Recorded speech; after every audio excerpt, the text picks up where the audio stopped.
Oi, eu sou Spencer. Oi, eu sou Megan.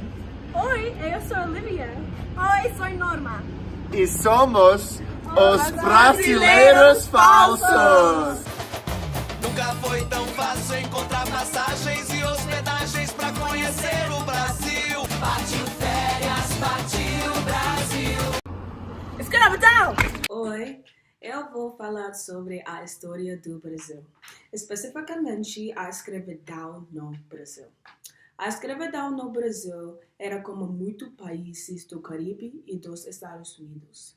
Escravos africanos foram levados da costa oeste da África para o Brasil. Os escravos eram de países como Ghana, Guiné e outros países.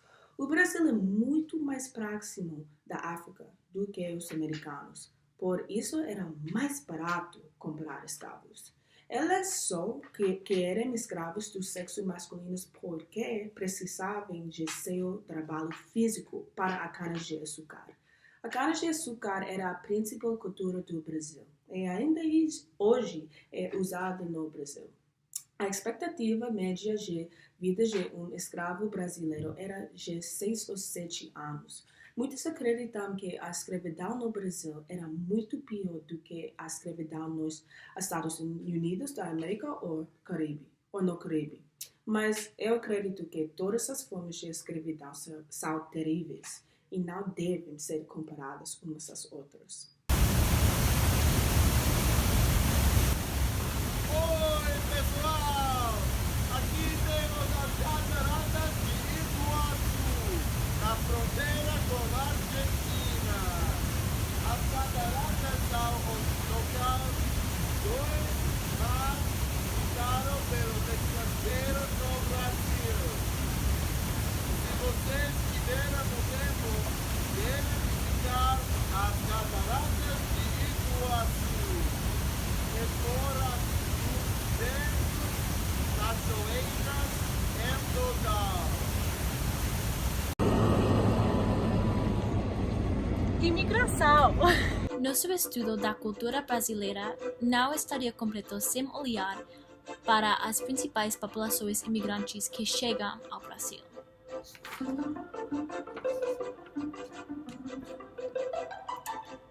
Embora existiam vários grupos imigrantes que vêm para o Brasil, vamos examinar especificamente os imigrantes haitianos.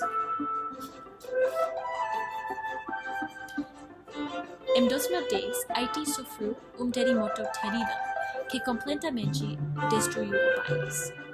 O Brasil já havia recebido imigrantes haitianos pelas razões econômicas, mas esse terremoto exacerbou a pobreza dentro de Haiti e também produziu refugiados alimentares.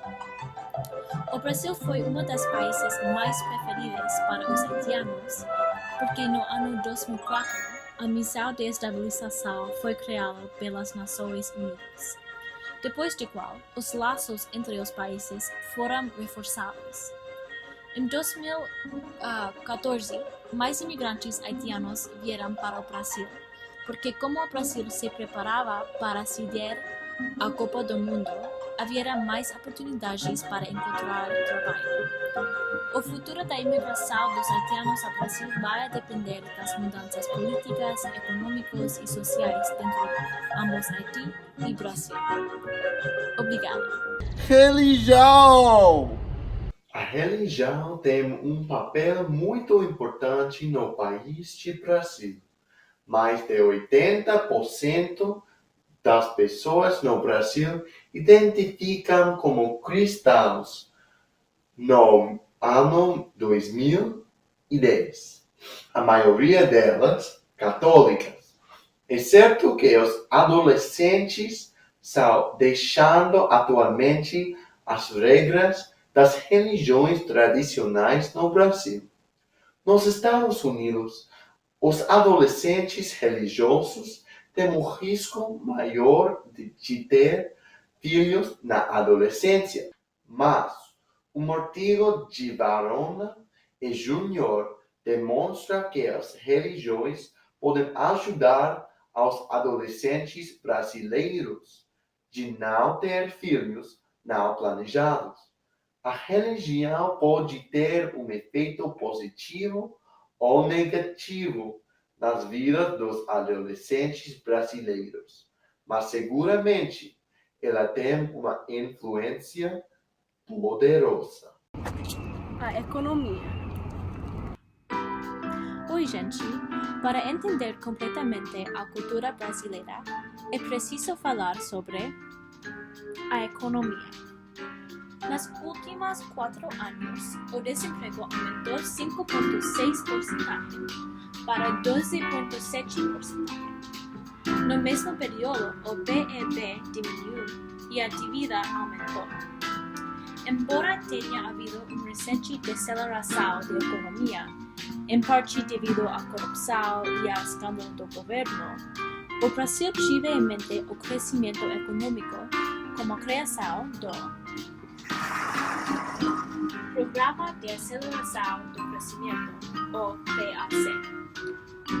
O PAC foi lançado durante a administração de Lula da Silva em 2007, com a intenção de melhorar a infraestrutura e promover o desenvolvimento sustentável.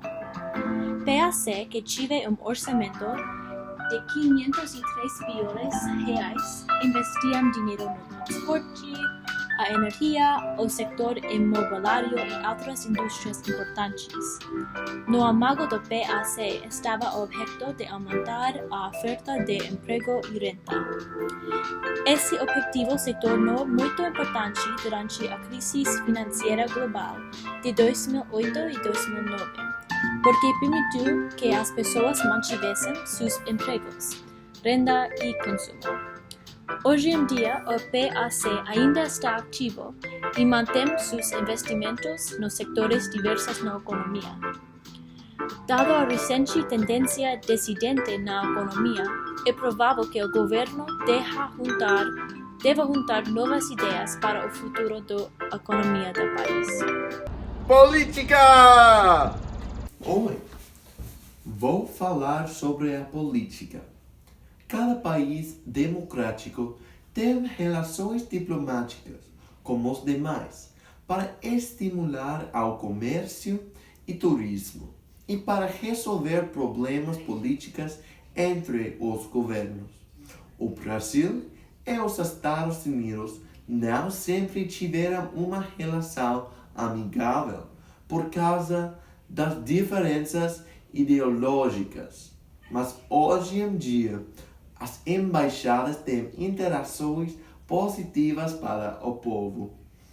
Há muitos serviços que a embaixada oferece para os cidadãos americanos no Brasil. Podem ajudar com os passaportes, os problemas legais e assistência nas emergências locais. Você sabia que os americanos têm que pedir um visto para viajar ao Brasil?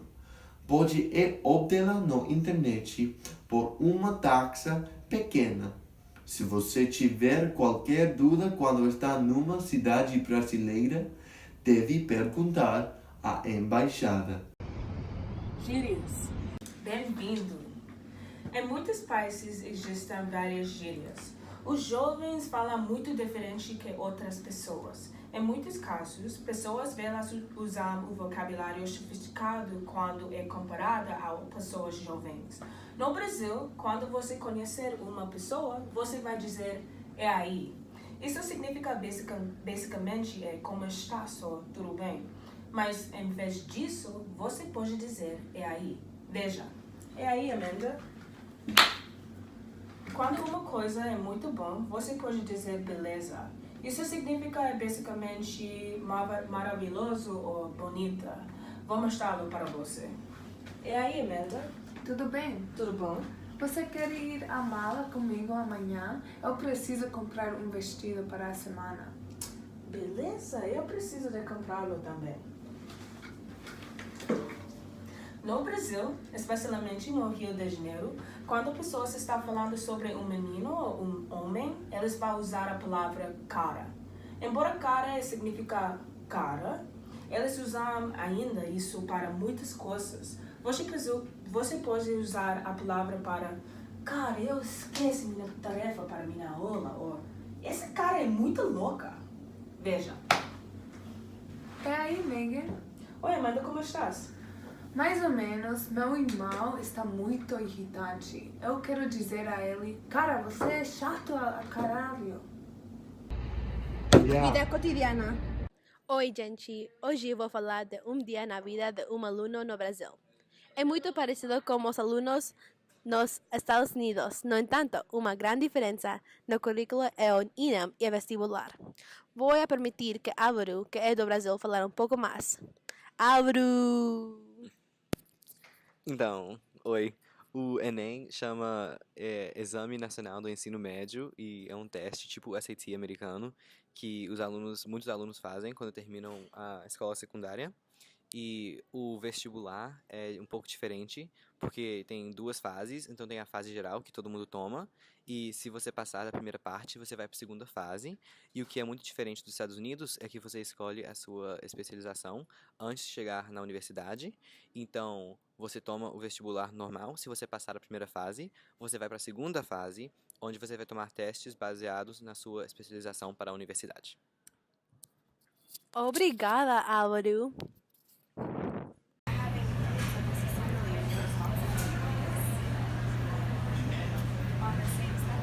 Pão de queijo.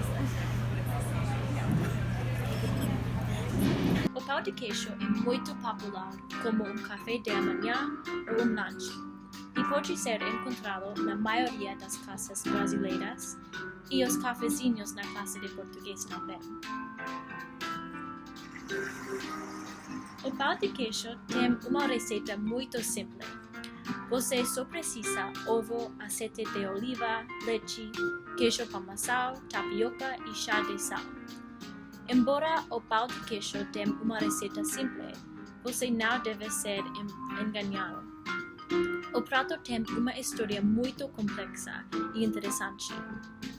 O pão de queijo tem suas origens na região sudeste do Brasil, que se chama Minas Gerais. Pode-se dizer que a mandioca, uma planta que foi domesticada milhares de anos no passado pelas indígenas, está no centro deste prato. Quando os colonizadores chegaram ao Brasil, eles começaram a cultivar a caçava porque aprenderam que precisava safra resistente à seca. A planta caçava pode ser naturalmente venenosa, por isso precisa processo de extração, que deixa uma tapioca engomada. Os historiadores acham que no século VII, os escravos africanos começavam a usar este amido para criar uma massa básica. Alto nas calorias, a tapioca engomada ajudava na sobrevivência dos escravos. O alimento de queijo não foi adicionado ao prato até no século XX, quando Minas Gerais começava a ser conhecido por seu queijo. Como se pode ver nesta história, o pão de queijo é o resultado da influência de vários grupos de pessoas durante longo período de tempo. Arte! Oi! Hoje eu vou falar sobre arte no Brasil, especialmente arte indígena. No Brasil, arte e artefatos foram feitos para valor religioso e cultural. No entanto, o mundo ocidental está agora levando esses artefatos para valor estético e decoração. Esses objetos incluem formas de manipulação de pigmentos, fibras vegetais, argila, madeira, pedra e outros materiais que tornam a produção indígena única, diferente de arte ocidental. Essas peças, antes de serem penduradas nas paredes dos museus, tinham valor para comunicar histórias entre mulheres e homens, mundos e muito mais. Agora, eles são produzidos para vender aos turistas e servir como uma forma extra de renda para o povo de Brasil e expandir a disponibilidade de arte às pessoas. Partiu férias, partiu Brasil!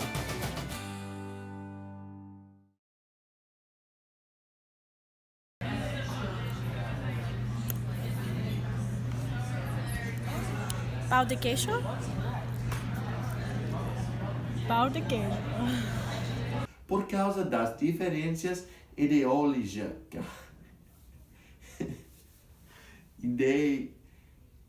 Ideológicas, por causa das diferenças ideológicas.